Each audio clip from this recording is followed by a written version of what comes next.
नमस्कार। Jankipuram sector F से मैं हूँ सुमन वर्मा और आज का हमारा टॉपिक है हिंदी। हिंदी हमारी मातृभाषा है जो कुछ कम पढ़े लिखे लोगों की वजह से बची हुई है।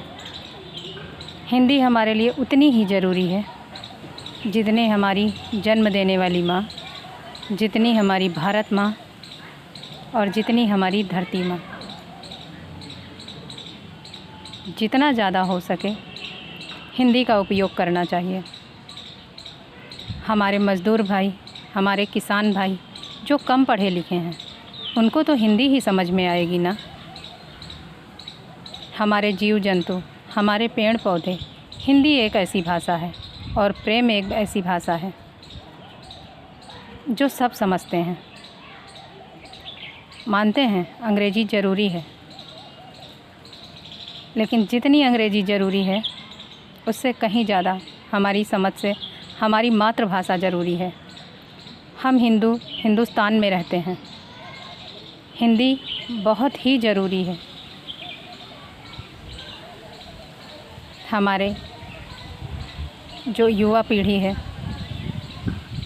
जो गरीब लोग हैं, जो किसान भाई हैं, सरकार हमारी जो भी योजनाएं चलाती है उन सब का लाभ हमारे किसान भाइयों को मिलना चाहिए। हमारी जो युवा पीढ़ी नौकरी के लिए दर दर ठोकर खाती है और अंग्रेज़ी नहीं आती तो क्या उन्हें जीने का अधिकार नहीं है? उन्हें भी नौकरी मिलनी चाहिए। हम सब के लिए रोटी, कपड़ा और मकान, ये 3 ऐसी ज़रूरतें हैं जो सबके लिए ज़रूरी हैं और सबको मिलनी चाहिए। पत्थर की अहमियत तो तब समझ में आती है जब रोड पे हमें कुत्ते दौड़ा लेते हैं और वो हमारी अंग्रेज़ी नहीं समझते। उन्हें हिंदी में ही धत कहना पड़ता है और पत्थर उठा के ज़रूरत पड़ने पे मारना भी पड़ता है। इसलिए हिंदी हमारी मातृभाषा है और मातृभाषा कभी लुप्त नहीं होनी चाहिए। हिंदी और संस्कृत 2 ऐसी भाषाएं हैं। हमारी संस्कृत से ही हिंदी भाषा का उद्गम हुआ है। विदेशी लोग हमारे शिव जी का मंत्र सीखने की कोशिश करते हैं और हम क्या करते हैं? सिर्फ इंग्लिश के पीछे भाग रहे हैं।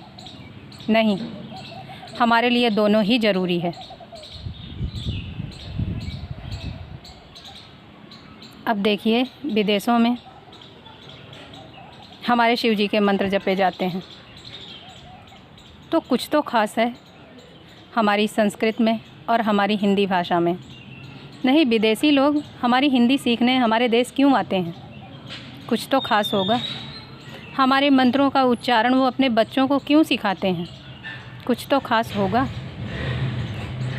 फिर हम लोग क्यों सिर्फ इंग्लिश के पीछे भाग रहे हैं?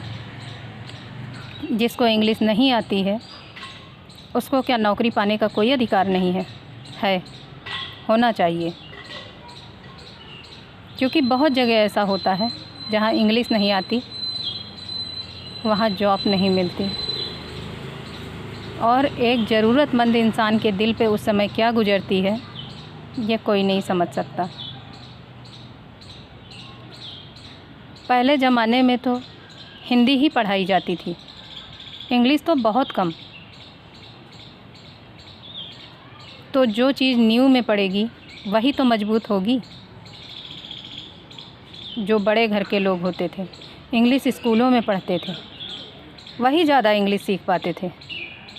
जो हमारे गरीब और मिडिल क्लास के लोग होते थे वो बच्चों को अच्छे स्कूलों में नहीं पढ़ा सकते थे क्योंकि उनके पास इतना पैसा नहीं था कि वो फ़ीस चुका पाते और सरकारी स्कूल निःशुल्क चलते थे। तो गरीब हो या अमीर, सबको अपने स्वाभिमान के साथ, अपने मान सम्मान के साथ जीने का पूरा हक है। हिंदी हम सबको बहुत प्रिय है और होनी भी चाहिए। भारत माता की जय। देश देश दुनिया की और ख़बरों के लिए लाइक शेयर एंड सब्सक्राइब करें हमारा चैनल और विज़िट करें तीसरी आँख News 24.in पर।